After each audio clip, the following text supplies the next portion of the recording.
All still getting there. I can see one, two, the G trying to put it around as well. She's looking down, but she's about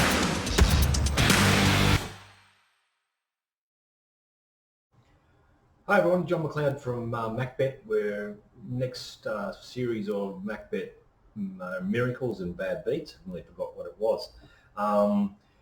As far as Macbet goes for the week, we had a pretty good week. Thursday we had a good day. We only had a couple of bets, but they both won. Then on Saturday we won because we had a good bet on a horse at the Gold Coast, which I thought was really hard to beat.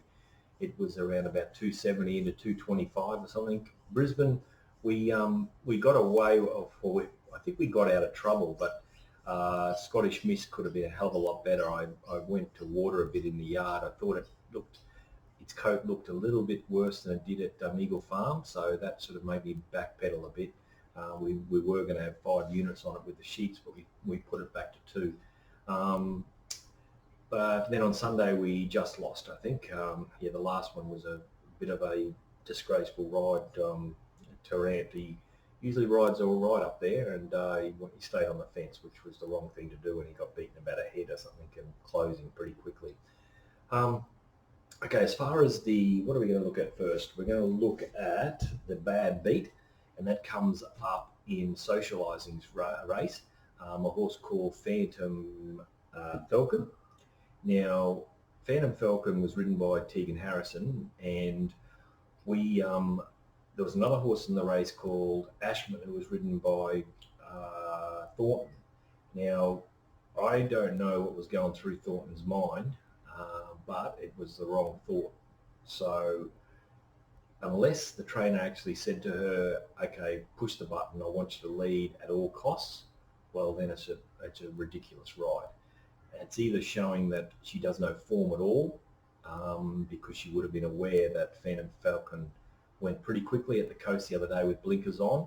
It's got Tegan Harris on, who doesn't give up the lead too easily when she's on a leader. And Ashman really had to be pushed to get to where it was, and then she wanted to keep on going. Now, she could have come out a bit slower, or not even slower, just come out with them. Sit on the outside of Phantom Falcon. It would have been a sprint home, just the 1-2, and it would have been a matter of who sprinted the quickest for the two of them. But what she actually did was she set it up for the favourite, Socialising, who just had to get home. Now, the sectionals have been a bit strange in this race, which I'm going to show you that on our sectionals, they've gone out around about a bit over 3 lengths fast. Now, on another set of sectionals, they've only gone out a half a length fast. Now, you know, it's up to everyone to work out for themselves what is the right way or the right sectional. We think it's a lot faster than what it is, and that's the reason why a lot of the horses back in the field were able to run on, and most horses up on the pace, apart from Phantom Falcon, weakened out of it. Now, I'll show you this race with why I think Thornton made a mistake. Ready to jump. This is right. This is Thornton in the yellow. So she comes out with them. You've got Phantom Falcon on the inside of her. She could actually just come out and sit on the outside of Phantom Fella and then dictate the race. The third horse is always taking a sit, so it would have taken a sit. That would have been 1, 2, 3, 4. That's in the run. That's what they would have been. And she wanted to keep on going. Now, she's in no man's land here, too wide, 3/4 length in front. I don't know whether she thought she could cross Tegan or not, but obviously she couldn't. And now she's panicking. She's saying, oh God, I've got to grab hold, and what have I got to do here? Now, Tegan did nothing wrong. The horse was starting to pull. She couldn't reef and tear it back in behind him, so she let it stride through. Now, the horse is pinged on the corner. It's got away. What Socialising's just tracking up back here with all the speed up in front. It's just perfect for it. But Phantom Falcon had fought on quite well, and I think it was just a bad beat. I think it would have gone close to winning for sure if she was able to sort of dictate in front like everyone was thinking was going to happen, and just boot away. Then Socialising would have been charging home, and it would have been a matter of whether Socialising would have been able to pick up Phantom Fella, or Phantom Falcon. Next race, the next one we're going to show you is the Miracle.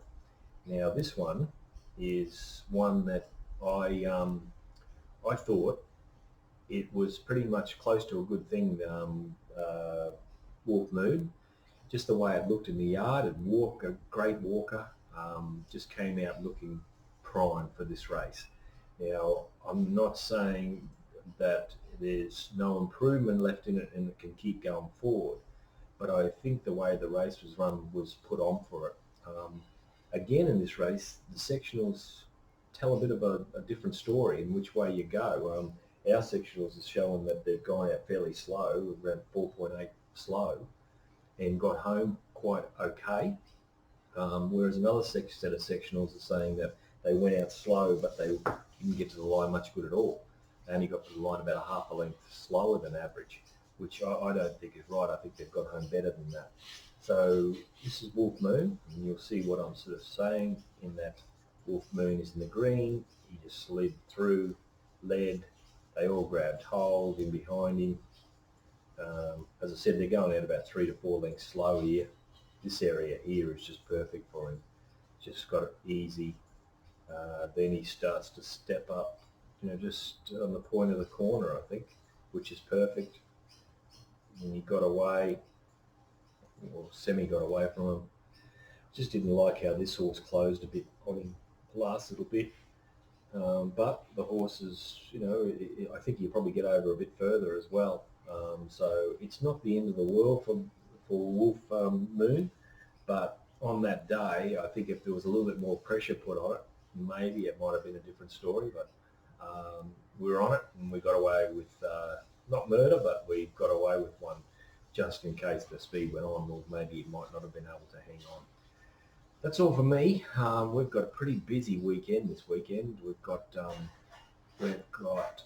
Wednesday Ipswich, Thursday we've got Doomben, I think it is. Then Friday Sunshine Coast, Eagle Farm Saturday and the Gold Coast, and then maybe on Gatton on Sunday. We'll be doing Gatton. I just don't know whether I'll be going there or not. I just have to make up my mind how many meetings I go to this week.